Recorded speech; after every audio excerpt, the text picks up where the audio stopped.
Presidenti i Ukrainës Volodymyr Zelensky ka dhënë një rrëfim të rrallë personal, duke folur jo vetëm si lider i vendit në luftë, por edhe si baba. Gjatë një interviste virtuale për Reuters, Zelensky u pyet për fëmijët e tij dhe për momentet që i kujton më shumë nga koha kur ata ishin më të vegjël. Me emocione, ai tha se një nga gjërat që i mungon më shumë është të jetë një baba i zakonshëm pranë familjes së tij.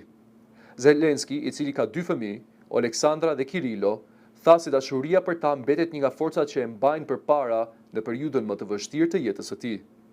Duke folur për luftën me Rusinë, presidenti i Ukrainës pranoi se ka momente jashtëzakonisht të rënda emocionale, sidomos kur duhet të marrë vendime që prekin jetën e ushtarëve dhe familjeve të tyre.